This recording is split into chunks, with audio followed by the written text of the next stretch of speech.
আসসালামু আলাইকুম ভিউয়ার্স, কেমন আছেন সবাই? আশা করছি আল্লাহর রহমতে সবাই ভালো আছেন। ওয়েলকাম জানাচ্ছি আনাদার ব্র্যান্ড নিউ ভিডিওতে। তো বন্ধুরা, আজকে যে বিষয় নিয়ে কথা বলবো সেটা অবশ্য আমার থাম্বনেল থেকে বুঝছেন বা হেডলাইন দেখে বুঝছেন, তাও বলি।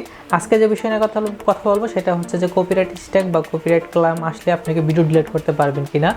তো বন্ধুরা, আশা করি ভিডিওটা স্কিপ করে দেখবেন না, সম্পূর্ণ ভিডিও দেখবেন। সম্পূর্ণ ভিডিও যদি আপনি দেখেন তাহলে আশা করছি এই ভিডিও থেকে ভালো কিছু ইনফরমেশন পাবেন। তো বন্ধুরা, চলো শুরু করা যাক আজকের ভিডিও। তো আজকের ভিডিওতে আমি প্রথম যে বিষয় নিয়ে কথা বলবো সেটা হচ্ছে কপিরাইট ক্লেম। আমাদের চ্যানেলে কিন্তু মূলত 3 ধরনের স্ট্রাইক আসে। প্রথমত আসে কপিরাইট ক্লেম, দ্বিতীয়ত আসে কপিরাইট স্ট্রাইক, তৃতীয়ত আসে গাইডলাইন স্ট্রাইক। ওকে, তো প্রথম আমি যে সাবজেক্টটা নিয়ে কথা বলবো, তো মূল ভিডিওতে যাওয়ার আগে আরেকটা কথা বলে নিচ্ছি, যারা নাকি আমার এই চ্যানেলে এখনও নতুন আছেন অবশ্যই চ্যানেলটি সাবস্ক্রাইব করে রাখবেন এবং পাশে থাকা বেল আইকনটি বাজিয়ে রাখবেন। সবার আগে নোটিফিকেশন পেতে অবশ্যই বেল আইকনটি বাজিয়ে রাখবেন। ওকে, তো প্রথমে যে বিষয়টা নিয়ে কথা বলবো সেটা হচ্ছে কপিরাইট ক্লেম। আসলে কপিরাইট ক্লেম আমাদের চ্যানেলে যখন আসে সেটা কিন্তু রিমুভ করা সম্ভব। সেটা যদি কপিরাইট ক্লেম যদি আসে আপনার যে ভিডিওতে ক্লেম আসে, কপিরাইট ক্লেম আসে, সেই ভিডিওটা যদি আপনি এডিটের মাধ্যমে বা যেই ফুটেজটা আপনি ব্যবহার করছেন কপিরাইট স্ট্রাইকের, সেই ভিডিওটার থেকে যদি এডিট করে আপনি যে অংশটা সেই অংশটা বাদ দিয়ে ডিলিট করে ফেললে কিন্তু আপনার কপিরাইট ক্লেমটা চলে যায় বা সেটা রিমুভ করা সম্ভব।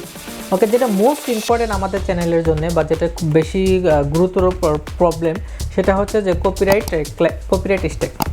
কপিরাইট স্ট্রাইক আসলে পরপর যদি আমাদের চ্যানেলের 3টা কপিরাইট স্ট্রাইক আসে, সেক্ষেত্রে কিন্তু আমাদের চ্যানেলটা মনিটাইজেশন বাতিল যাওয়ার সম্ভাবনা থাকে বেশি। আর যদি মনিটাইজেশন পাওয়ার আগে যদি আপনার চ্যানেলে কপিরাইট স্ট্রাইক আসে, সেক্ষেত্রে আপনি তো মনিটাইজেশন পাবেন না অবশ্যই। তো বন্ধুরা, যে কপিরাইট স্ট্রাইক কিন্তু দুইভাবে আসে। কপিরাইট স্ট্রাইক যেটা রিগেলভাবে আসে, একটা আছে রিগেলভাবে আসে, একটা আছে ফ্যাকভাবে আপনার চ্যানেলে স্ট্রাইক আসে। তো আমি প্রথমে কথা বলবো কীভাবে স্ট্রাইক আসে। যদি আপনার যদি কোনো প্রতিদ্বন্দ্বী থাকে, সে যদি আপনার চ্যানেলে স্ট্রাইক দেয়, সেক্ষেত্রে কিন্তু আপনি যে ভিডিওতে স্ট্রাইক দেবে সেই যদি আপনি নিজে রিগেল হন, যদি আপনি অন্য কারো কন্টেন্ট ইউজ না করেন, সেক্ষেত্রে কিন্তু আপনার কোনো প্রবলেম হবে না।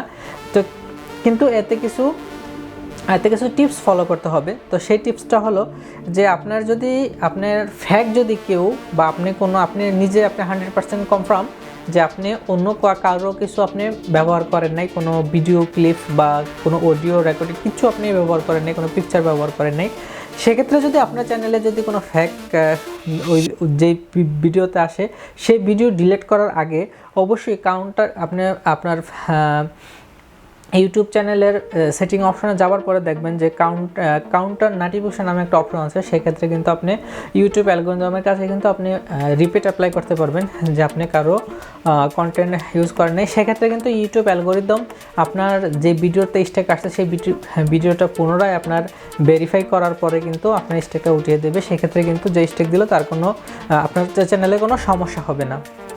ওকে, আর যেটা রিগেল স্ট্রাইক, যদি আপনি দেখেন যে আপনার চ্যানেল স্ট্রাইক চলে আসছে বা আপনি কারো কিছু ব্যবহার করেই ফেলেছেন, সেক্ষেত্রে তো স্ট্রাইক চলে আসছে, আসার পরে যদি আপনি ভিডিওটা সাথে সাথে ডিলিট করে দেন, সেক্ষেত্রে কিন্তু কোনো আপনার লাভ হলো না, সেক্ষেত্রে আপনার চ্যানেলের খুব বড় ধরনের ক্ষতি হতে পারে। তো সেটা না করে যদি আপনি যদি জানেন যে আপনি কার কন্টেন্টটা কোন আইডি থেকে আনছেন বা কোন ওয়েবসাইট থেকে যদি আপনি ডাউনলোড করে থাকেন বা সেটা যদি আপনি আপনার চ্যানেলে ব্যবহার করে থাকেন, সেক্ষেত্রে ওই চ্যানেলের ওনারের সাথে যদি আপনি কন্ট্যাক্ট করতে পারেন বা কোনো মেইলের মাধ্যমে কন্ট্যাক্ট করতে পারেন, সেক্ষেত্রে আপনি ওনার সাথে কন্ট্যাক্ট করে বলতে পারেন যে কপিরাইট স্ট্রাইকটা উঠায় নেওয়ার জন্য বা সরি বলতে পারেন। সেক্ষেত্রে এটা এক ধরনের টিপস, সেটা যদি আপনি সরি বলার মাধ্যমে যদি বা যেভাবে হোক যদি আপনি পারেন তাহলে তো ভালো হবে। আর যদি আপনি না পারেন তাহলে কিন্তু আপনি 90 দিন, আপনি যে স্ট্রাইক আসার পরে কিন্তু আপনার 90 দিন স্ট্রাইকটা থাকবেই। ওকে, সেক্ষেত্রে কিন্তু আপনার যদি ভিডিও ডিলিট করেও দেন, 90 দিন আপনার স্ট্রাইকটা চ্যানেলে থাকবেই। ওকে, তো আমাদের মূল বিষয় যেটা ছিল যে আমরা ভিডিও ডিলিট করতে পারবো কি না, সেক্ষেত্রে বলছি ভাই আপনি অবশ্যই ভিডিও ডিলিট করতে পারবেন না, এটা গাইডলাইনের বাইরে। যদি আপনার কপিরাইট স্ট্রাইক চলে আসে, সেক্ষেত্রে কিন্তু আপনার 90 দিন স্ট্রাইকটা থাকবেই।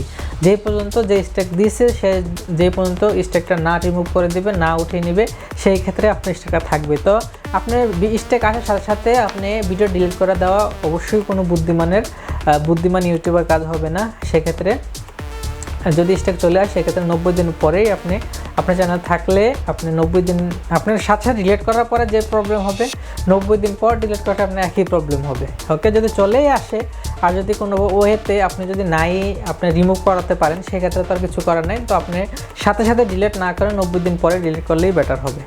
ওকে, তো আশা করছি এই ভিডিও থেকে কিছু হলেও ইনফরমেশন পেয়েছেন, ভালো কোনো ইনফরমেশন পেয়েছেন। সেক্ষেত্রে আর অন্যের কোনো কন্টেন্ট ব্যবহার না করাই ভালো নিজের চ্যানেলে। ওকে, তো আজকের মতন এখানেই বিদায় জানাচ্ছি বন্ধুরা। আবার দেখা হবে নতুন কোনো ভিডিওতে, ব্র্যান্ড নিউ কোনো কন্টেন্ট নিয়ে দেখা হবে। ওকে, ভালো থাকবেন সবাই, আল্লাহ হাফেজ।